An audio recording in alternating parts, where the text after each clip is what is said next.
अस्सलाम वालेकुम। Mohammad Iqbal Khan, advocate with new legal lecture. आज का जो हमारा लीगल लेक्चर है वो है इंटरम इंजेक्शन अगेंस्ट को शेयरर। अगर कोई को शेयरर है, एक प्रॉपर्टी है, उसमें एक से ज्यादा उसमें मालिक हैं, को शेयरर हैं, हिस्सादार हैं, एक हिस्सादार है और एक दूसरा हिस्सादार है। अगर एक प्रॉपर्टी में एक से ज्यादा, दो या दो से ज्यादा हिस्सादार हैं, तो दूसरे हिस्सादार के खिलाफ अगर हम स्टे लेते हैं, इंटरम इंजेक्शन लेना चाहते हैं, तो उसका क्या तरीकेकार होगा। देखें, स्टे जो है ऑर्डर 39 इसको रेगुलेट करता है। ऑर्डर 39 रूल 1 एंड 2 सीपीसी है, वो इसको रिलेट करता है। हम टेम्परेरी जो इंजेक्शन लेते हैं किसी चीज के बारे में कि कोर्ट इसको स्टे करे। अगर हम देखते हैं कि किन चीजों पर स्टे, मेन जो है वो 3 इंग्रेडिएंट है स्टे हासिल करने के। इंटरम इंजेक्शन जब हम लेते हैं उसके 3 इंग्रेडिएंट है। पहला जो है वो है प्रिमा फेसाई केस होना चाहिए, दूसरा ये इरेपरेबल लॉस का खतरा होना चाहिए, तीसरा ये बैलेंस ऑफ कन्वीनियंस। अगर ये 3 चीजें मौजूद हैं तो हम स्टे ले सकते हैं, इंटरम इंजेक्शन ले सकते हैं। अगर हम बात करते हैं ऑफ कोर्स आम अब जनरल जैसे हम बात कर रहे हैं, तो ये 3 चीजें हैं ऑर्डर 39 रूल 1 एंड 2 सीपीसी के तहत। अगर हमको इंटरम इंजेक्शन लेना चाहते हैं तो अगर ये 3 चीजें मौजूद है, प्रिमा फेसाई केस है, इरेपरेबल लॉस का खतरा है, या फिर बैलेंस ऑफ कन्वीनियंस, 3 सूरतों में 3 ये चीजें इंग्रेडिएंट्स मौजूद है तो हम स्टे ले सकते हैं। उसमें बहुत से रूल है। 1974 SCMR पेज 519 है, PLD 1978 लाहौर है पेज 305 और PLJ 1978 लाहौर पेज 5 है। उसके बाद NLR 1978 सिविल 148 है और उसके बाद PLD 1985 है, सुप्रीम कोर्ट आजाद जम्मू कश्मीर पेज 21 है।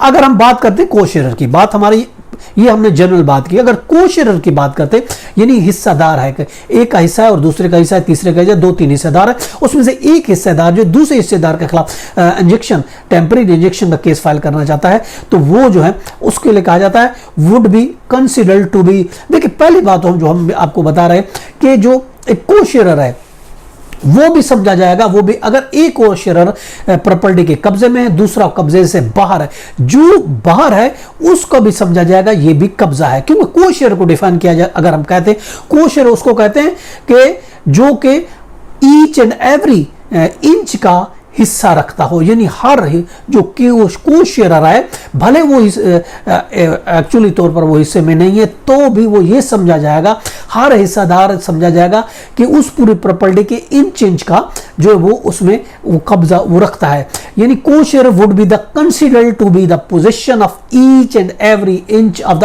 Unpartitioned land.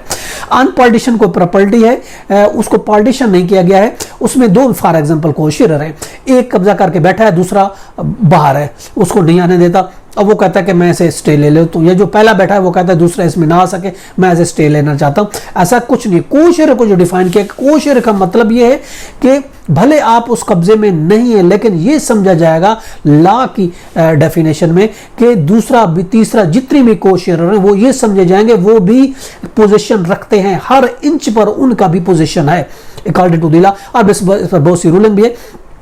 1988 है, 98 है SCMR पेज 1589 है और उसके अलावा 1994 है PLD सुप्रीम कोर्ट पेज 33 है और उसके अलावा 2005 है SCMR पेज 1335 है और उसके अलावा 2016 है SCMR पेज 910 है और उसके अलावा 2007 है SCMR पेज है 1884।